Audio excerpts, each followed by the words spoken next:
Last Sunday, I, like 200 million other people around the world, watched the Super Bowl. I was torn. On the one hand, as a former college kicker, the game was perfect. On the other hand, Kermit the Frog and his sidekick, Professor Dane Bramage, won their third Super Bowl. And the only combo more annoying than these two are the women who celebrated with them. At least Jackson Mahomes has been shunned into irrelevance.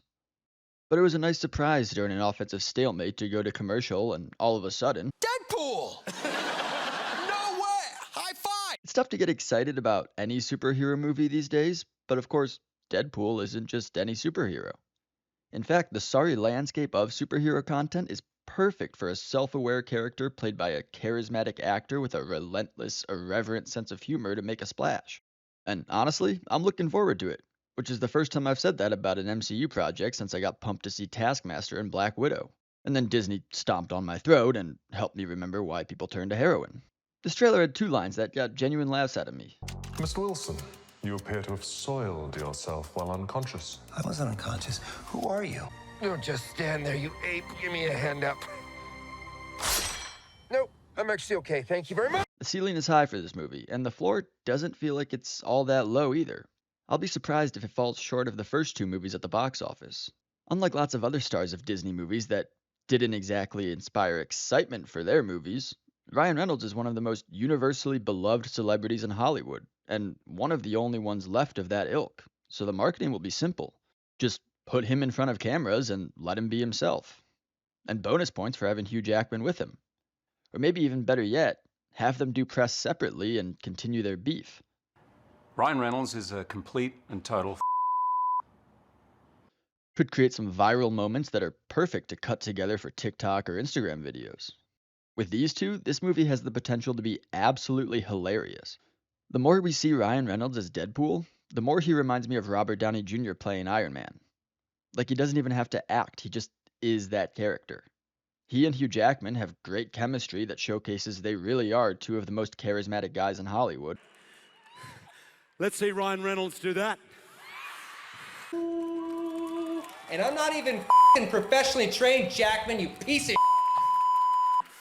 And the material they have to work with for jokes in this movie is seemingly limitless.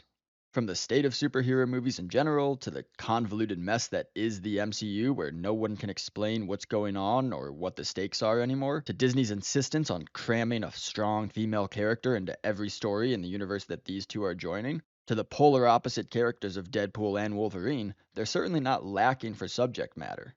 The question will be, how far are the Marvel writers willing to allow them to go?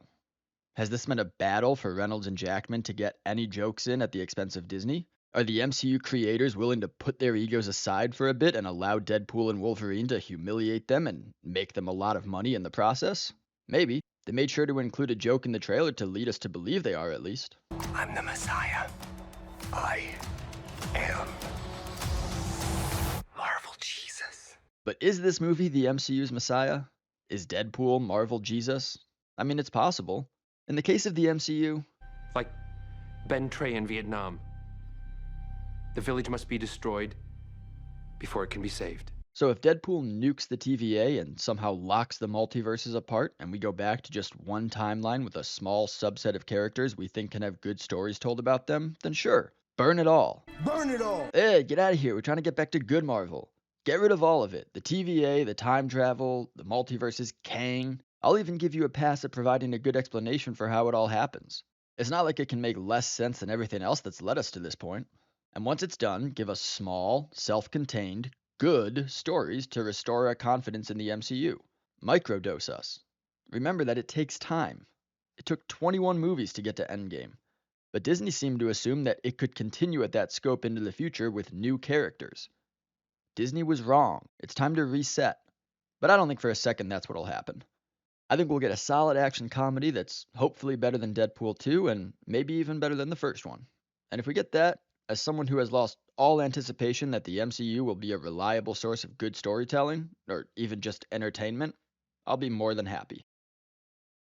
Oh, you're leaving?